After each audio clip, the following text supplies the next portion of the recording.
সত্যিটা জানতে পেরেই বৃন্দাকে শাস্তি দেওয়ার প্ল্যান করলো রাঙা। সম্পূর্ণ জানতে ভিডিওটিতে একটি লাইক করে দেখতে থাকো। গল্পের শুরুতেই দেখা যায় সবাই মিলে পুজোর তোড়জোড় করতে থাকে, আর অন্যদিকে রাঙা বড় বৌদির বৃন্দার ছবি নিয়ে আঁকাবুকি করতে থাকে। এদিকে হঠাৎ করে ময়না এসে বুমকে সরিয়ে নিয়ে যেতে চায় আর বলে, তোকে এখানে রাখা যাবে না। রাঙা যেভাবে পাগলামি শুরু করেছে, সত্যি কথা বলতে গেলে আমার তো অনেক ভয় লাগছে। না না না, তুই এখান থেকে চল। কিন্তু বুম সোনা কোনোভাবেই যেতে চায় না। আর তখনই প্রমিতা বলে, কি হচ্ছে কি ময়না? রাঙা মোটেও এতটা খারাপ না যে ও বাচ্চাদের ওপর অ্যাটাক করবে। তুমি কিন্তু একটু বেশি বাড়াবাড়ি করছো। এইটা করা কিন্তু একদমই ঠিক হচ্ছে না। ঠিক তখনই প্রমিতা বলে, আমি বলছি তো রাঙা কখনোই এই কাজ করবে না। এর মধ্যেই বৃন্দা ভাবে এতটা সময় হয়ে গেল রাঙা এখনো উপরে রয়েছে, পুজোর সময় নিচে আসছে না, ব্যাপারটা বেশ অদ্ভুত লাগছে তো। ঠিক তখন আহিরি বলে, বড় বৌদি তুমি এইভাবে অস্থির হও না, এটা দেখতে একদমই খারাপ লাগে। কি বলছি বুঝতে পেরেছো তো? বৃন্দা বলে, ঠিক আছে, তুমি যেমনটা বলছো তেমনটাই হবে। অন্যদিকে একলব্য চলে এসেছে। একলব্য বলে, কিরে রাঙাকে তোরা নিচে নিয়ে আসিসনি অদিতি? অদিতি বলে, আর বলিস না, রাঙা তো কোনোভাবেই আসতে চাইলো না। আমরা ওকে অনেক জোর করেছিলাম কিন্তু ও শোনেনি। এরপর একলব্য বলে, আচ্ছা ঠিক আছে, আমি দেখছি ও কোথায় রয়েছে। এদিকে রাঙা ছবিটা এঁকে ফেলেছে, আর সেখানে অবিনাশী যে বৃন্দা ছিল সেটা বুঝে যায়। রাঙা তখন বলে, বড় বৌদিদি তুই ইচ্ছা করে এটা করলি? তুই অবিনাশ সেজে আমার তীরন্দাজি একাডেমিতে গিয়ে ওই তীরে সাপের বিষ মাখিয়ে দিয়ে আমাকে মারতে চেয়েছিলিস। তোর বাড়ি থেকে বেরিয়ে যাওয়া, স্টেশনে ভিক্ষা করতে বসা, সবটাই একটা নাটক, এছাড়া আর কিচ্ছু নয়। এখন আমি বুঝতে পেরে গেছি, কিন্তু তুই যেটা করেছিস সেটা অন্যায় করেছিস। আমি তোকে এবারে আর ছাড়বো না। এই 6টা তীর যদি তোর পিঠে ফোটানো হয় তাহলে বুঝবি তার জ্বালা ঠিক কতটা। এর মধ্যেই একলব্য এসে দরজা ধাক্কা দিতে থাকে। তখনই রাঙা তাড়াতাড়ি করে দরজাটা খুলে দেয় আর বলে, উড়ানবাবু আমি সব সত্যিটা জানতে পেরে গেছি। এই ছবিটা ভালো করে দেখ। আমাদের তীরন্দাজি একাডেমিতে অবিনাশ বলে যে ছেলেটা ছিল সে আসলে বড় বৌদিদি।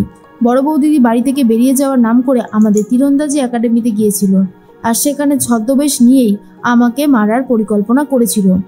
একলব্য সবটা শুনে তো চমকে যায় আর বলে, আবারও বড় বৌদি? বড় বৌদি তো দেখছি কোনোদিনও শোধরাবে না। রাঙা এইবারে বড় বৌদিকে আর কোনোভাবেই ছাড়া যাবে না। কিন্তু বড় বৌদি মানুষ মারতেও ভয় পায় না। রাঙা তখন বলে, তুই একদম ঠিক কথাই বলেছিস। আমিও তো চাই যে এবারে বড় বৌদি উচিত শিক্ষা পাক, কারণ বড় বৌদি যে অন্যায়টা করেছে সেটার জন্য তাকে শাস্তি পেতেই হবে। কিন্তু তুই এখানে থাকিস না, তোকে এখানে থাকতে দেখে অনেকেই হয়তো সন্দেহ করতে পারে, সেজন্য বলছি তুই এখান থেকে যা। এর মধ্যেই পুজো তো শুরু হয়ে গেছে।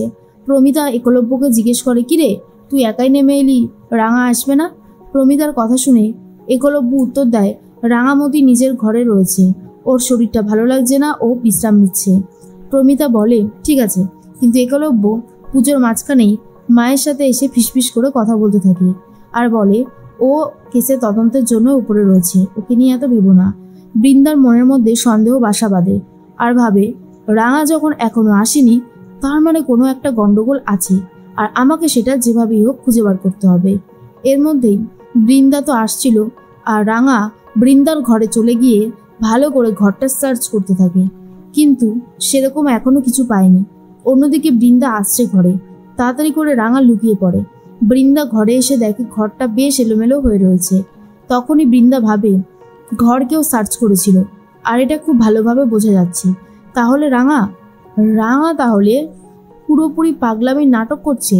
ও দেখাচ্ছে ও পাগল, আসলে ও পাগল না। ও সবটা জানার চেষ্টা করছে। কিন্তু রাঙা, তুই যে কোনোদিনও কিছু খুঁজে বার করতে পারবি না, কারণ সমস্ত চাবিকাঠি আমার আর আহিরির হাতে রয়েছে।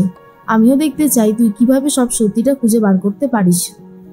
আসলেই রাঙা খুঁজতে খুঁজতে একটা জিনিস পেয়ে গেছে, আর সেটা হলো অবিনাশের গোপ। আসলেই বৃন্দার গোপ। বৃন্দা ছদ্মবেশের সময় যেগুলো ব্যবহার করেছিল সেটাই পেয়েছে রাঙা, আর বলে, দেখ বড় বৌদিদি, আমি তো এটা নিয়ে তোকে ভয় দেখাতেই পারি, কিন্তু আমি তোকে হাতে নাতেই ধরবো। এবার তুই দেখবি এই রাঙামতি ঠিক কি করতে পারে। আমার অনেক কষ্ট হয়েছে, আমাকে মারার প্ল্যান করেছিস, এমনকি আমার স্বপ্নটা শেষ করে দিয়েছিস। আমাকে ফোন করিয়ে বাড়িতে ডেকে নিয়ে এসেছিলিস তুই, আমাকে এত খারাপ কাজ করেছিস আমার সাথে। আমি তো তোকে এবারে আর কোনোভাবেই ছাড়বো না, তোকে একেবারে উচিত শিক্ষাটু দেবো, তারপরেই ছাড়বো। আর এদিকে বৃন্দা ভাবে আইরিকে সবটা জানিয়ে দেবে রাঙা পাগলের অ্যাক্টিং করছে।